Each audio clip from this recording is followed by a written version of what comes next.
Ni gute wakwinjiza imigire y'indashyikirwa mu bushabitsi n'imikoranire? Intego zigira umumaro wo gutanga icyerekezo, ariko urwunge ngengamikorere ni rwo rushingirwaho intambwe z'iterambere. Mu gihe amatwara yawe nk'umukozi atandukiriye amatwara y'ikigo ubarizwamo, amatwara yawe azamirwa n'amahame ngengamatwara y'ikigo. Ingingo z'ingenzi: wabyifatamo ute ngo winjize imigire ishingiye ku mico y'indashyikirwa mu bushabitsi? Ese wahindura ute imyifatire mu bakozi? Ni iki kigira uruhare mu guhindura imigirire mu bushabitsi? Ni iki abayobozi b'amatsinda bashobora gukora ngo batere ingabo mu bitugu impinduka mu migirire mu bigo bakorera? Kuki imigirire yimenyerejwe mu ntambwe nto ishobora kuzana impinduka ziremereye mu bushabitsi bwawe?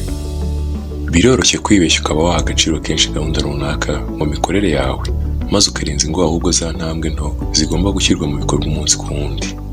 Bibaho kenshi mu bigo n'imikorere kwiyumvisha ko kugera ku ntego runaka yagutse bisaba ibikorwa bihambaye. Gahunda z'imbaturabukungu zishyizwe ku myaka myinshi, imbaraga nyinshi zishyizwe mu kumurika igikorwa cyangwa igicuruzwa runaka, amahugurwa ateganyirijwe abakozi mu kivunge n'ibindi. Ikiri ukuri ni uko intsinzi nyayo ifite umuzi mu migirire cyangwa imyifatire ya buri munsi, si mu mpinduka zikomeye nk'izo ziba rimwe cyangwa gake cyane mu buzima cyangwa mu mikorere. Impinduka mu ntambwe ntoya zihamye zishobora kuganisha ku musaruro ufatika. Iri ni ihame rigomba kwisonga mu gushyira mu bikorwa umugambi wagutse wo kwinjiza imigirire nyongeramusaruro mu bushabitsi. Reka iki gitekerezo tugishushanye.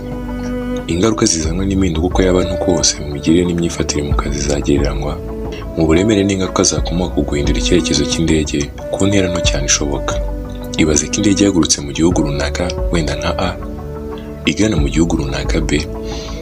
Mu gihe umudereva wayo rero yakongera cyangwa se akagabanya intera nto cyane ishoboka ku ndangacyerekezo yagurukanye, buhoro buhoro intambwe ku yindi ya ndege izakora urugendo, ariko aho kugwa mu gihugu B izisanga ahandi hatandukiriye aho yaganaga. Izi mpinduka mu ntera y'icyerekezo ntizigaragara mu guhaguruka kwayo kuko zari nto rwose, ariko uko indege igenda intera niko irushaho gutandukira icyerekezo cy'ibanze yagurukanye. Impinduka no mu bushabitsi bwawe ishobora kuguteza intambwe. Impinduka nziza uko zaba nto kose zishobora kuzamura imikorere mu bushabitsi mu buryo butangaje. Ingorane ubushabitsi bwinshi buhura nazo ni ukubasha kugereranya uburemere bw'izo mpinduka mu gihe cyazo. Akenshi akamaro k'izi mpinduka kagaragara mu gihe ugeze aho uruhinanye. Igihe ukeneye gutera intambwe yisumbuye mu mikorere yawe, iki nicyo gihe za mpinduka witaga nto zizagaragariza umusaruro. Mu kigwi cyo guhanga amaso ku ntego n'umusaruro, shyira imbaraga ku gutunganya urwunge ngengamikorere. Intego zishushanywa n'umusaruro ugamije. Urwunge ngengamikorere ni urusobe rw'ibikorwa, imigirire n'imikoranire bitahiriza umugozi umwe ugana kuri ya ntego. Intego zigira umumaro wo gutanga icyerekezo, naho rwa rwunge ngengamikorere rukagira umumaro wo gushyira mu bikorwa intambwe ku yindi urugendo rugana kuri ya ntego. Gutekereza gutumbiriye intego bigira inzitizi. Abagera ku ntsinzi n'abayihusha bose baba bafite intego z'ibanze. Guharanira kugera ku ntego ni igikorwa kigusaba kwizirika, iby'umunezero ukabizibukira. Nubwo intego zitanga icyerekezo, ntabwo zishobora kugerwaho mu gihe hatabayeho kubaka imikorere cyangwa imikoranire ishingiye ku migirire n'imyifatire biboneye. Kubaka ibi rero bisaba ko mu mikorere y'ubushabitsi habaho kugena urwunge ngengamikorere rwimakaza guhozaho no kudatezuka mu mikorere cyangwa imikoranire, imigirire ndetse n'imyifatire. Ibigo bigomba gushishikazwa n'ubushobozi bwabyo bwo kubakamo abakozi babyo akamenyero k'imikorere n'imigirire iboneye nyongeramusaruro. Mu kwifashisha ibyo ukora ushobora guhindura uwo uriwe. Izi mpinduka zigaragara mu byiciro bitatu, harimo umusaruro, urwunge ngengamikorere ndetse n'umuco ndanga. Umusaruro ugaragazwa n'ibigerwaho. Urwunge ngengamikorere rushingirwaho ibyo ukora. Umuco ndanga ushingiye ku myemerere igenga imyumvire ndetse n'indangagaciro. Mu mikorere, benshi mu kugerageza kuzana impinduka bibanda ku musaruro ugamijwe, icyo bashaka kugeraho.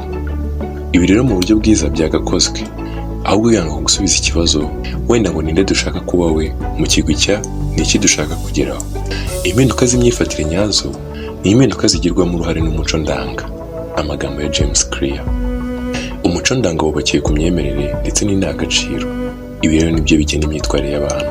Umuco ndanga rero ushobora kugirwaho ingaruka n'imikorere dukoreramo. Ikigo gikwiye kuba kirangwa n'indangagaciro n'imigirire bigendanye n'umuco uzira amakemwa, ari nabyo cyubakamo abakozi bacyo. Ibigo bizarasa ku ntego igihe cyose imyitwarire n'umuco ndanga by'abakozi biri mu mujyo umwe n'indangagaciro z'ikigo. Bikunze kuba ko kunanirwa kwakira impinduka byitirirwa kutabasha guhindura imyumvire. Izi mpinduka zikwiye kwinjizwa mu mikorere mu ntambwe ariko zitatezuka. Buri gikorwa gikorwa ni intambwe igira uruhare mu kugena umuntu cyangwa ikigo wifuza kuba we cyangwa cyo. Imico cyangwa imigirire yigirwa mu kwiga. Mu kigo runaka, amatsinda 3 yihariye azagenga uburyo abakozi bazakira impinduka. Kwigana na hagati y'abakorana imbere mu matsinda. Umuntu akunze kwigana imico cyangwa imigirire yabo yirwana nabo mu kazi. Ni ihame ko uwo mubana mwanduzanya ingeso cyangwa imigirire. Urugero, umuntu ubana na mugenzi we ufite umubyibuho ukabije aba afite ibyago ku mugabane 57% byo kubyibuha bikabije. Abagize itsinda rimwe banduzanya imico n'imyitwarire. Ni ingenzi rero kugenera amatsinda igihe cyo kuba hamwe basesengura imyitwarire cyangwa imico ngengamikorere. Abenshi igihe cyose tugeze mu mayira abiri tukaburamo ifoto, amahitamo atubangukira ni ukugenza uko abenshi bagenza. Urugero, hari inyigo yakorewe ku mpundu yari isanzwe izi neza uburyo bwiza bwo gusatura urubuto ngo ibone uko irurya. Nyamara igihe yimukiye ku rindi tsinda rikoresha ubundi buryo, ubona agoranye kurusha ubwo yigishijwe, izirinda kubukoresha ahubwo yigana izo zindi kugira ngo ibashe kwisanga muri rya tsinda rishya. Aha rero kwemerwa n'ibyo bigaragara nk'ingirakamaro kurenze kuzana agashya. No mu matsinda y'imikorere rero, ibigo bikwiriye gushyiraho uburyo bw'imiyoboro ifasha abantu guhererekanya no kwakirana mu ntekerezo n'udushya. Bitari ibyo, ibitekerezo by'indashyikirwa bizaguma bipfukiranwe muri bene byo, kuko igihe kuzana impinduka bivuze guhangana n'ibitekerezo bya benshi, ni benshi bazatinya kwiyemeza gutera iyo ntambwe. Abakomeye aribo bavuga ari kumvikana. Umuntu aho ava akagera akurwa n'imbaraga, icyubahiro n'igihagararo. Dukurwa n'imyitwarire cyangwa imigirire iduhesha icyubahiro, kwemerwa, gutangirwa ndetse n'igihagararo mu bandi. Ibi rero nibyo bisunikira benshi kwigana imigirire n'imyifatire y'abagaragara nk'abakomeye, abavuga ari kumvikana mu matsinda y'abantu. Niba rero aba batabashije kwakira no kugendana n'impinduka zije mu kazi, ntuzibeshye ko abo bakuriye cyangwa babareberaho aribo bazazakira. Umwanzuro: umuntu ni inyamaswa yo mu muryango. Imikoranire y'umuntu ishingiye ku rwunge magirirane. Abantu barangwa no gukenera kwihuza mu mibanire ndetse n'imikoranire, kubaha no kwemerwa n'abandi. Iyi miterere ikaba ipfunda mu mibereho ya muntu.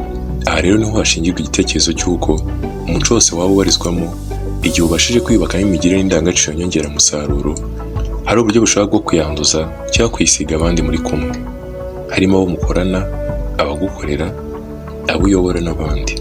Bityo impinduka zizazamura umusaruro mu kazi cyangwa imibereho ntizibure kwigaragaza.